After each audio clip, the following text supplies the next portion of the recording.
আসসালামু আলাইকুম এভরিওয়ান, যে যেখান থেকে আমার ভিডিওটি দেখছেন আশা করছি সবাই সুস্থ আছেন, ভালো আছেন। আজকে আমি আপনাদের জন্য চিকেন ফ্রাইয়ের রেসিপি নিয়ে চলে এসেছি। তো চলুন তাহলে আমরা দেরি না করে মূল ভিডিওতেই ফিরে যাই।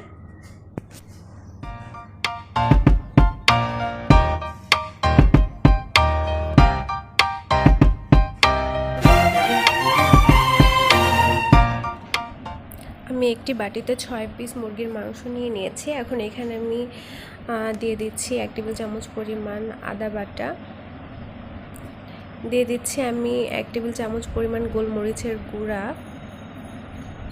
দিয়ে দিব আমি 1 টেবিল চামচ পরিমাণ রসুন বাটা, আর দিয়ে দিচ্ছি 1 টেবিল চামচ পরিমাণ সয়া সস, আর দিয়ে দিচ্ছি এখানে আমি স্বাদ মতো লবণ। এখন সমস্ত উপকরণগুলোকে আমি মেখে এক সাইডে রেখে দিব। এ পর্যায়ে একটি বাটিতে আমি 1 কাপ পরিমাণ ময়দা নিয়ে নিয়েছি, দিলাম 1 টেবিল চামচ পরিমাণ গোলমরিচের গুঁড়া, দিয়ে দিলাম আমি এখানে লবণ,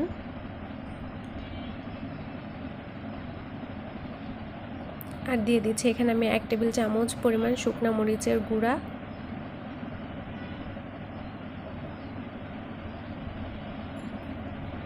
আমি এখানে 1 টেবিল চামচ পরিমাণ চাট মশলা অ্যাড করছি, এটা সম্পূর্ণ অপশনাল।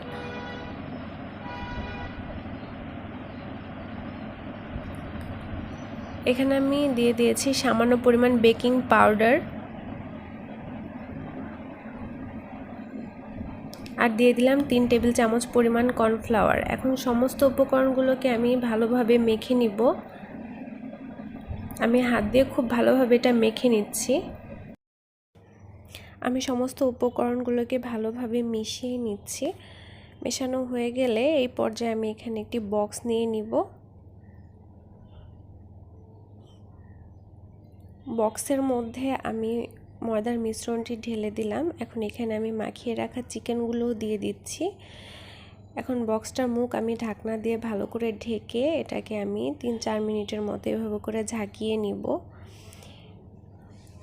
এই কাজটি করলে খুব ইজি হয়, তো আমি এভাবে করেই করে নিই। এখন আমি একটি কড়াইতে তেল গরম বসিয়ে দিয়েছি, এখানে আমি এক এক করে চিকেন পিসগুলো দিয়ে দিব। এটা মিডিয়াম টু লো আঁচে ভাজতে হবে, খুব দ্রুত ভাজা যাবে না,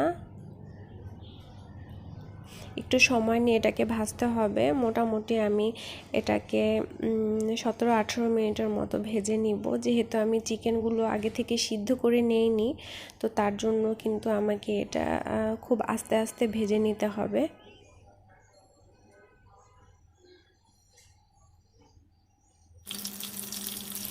চিকেনগুলো কিন্তু প্রায় ভাজা হয়ে গিয়েছে, আপনারা কালার দেখে বুঝতে পারছেন। এখন এগুলোকে আমি তুলে নিচ্ছি। আমি মোটামুটি এগুলোকে 19 মিনিটের মতো ভেজে নিয়েছি। এখন অন্যান্য পিসগুলো আমি ঠিক এইভাবে করে ভেজে নিব।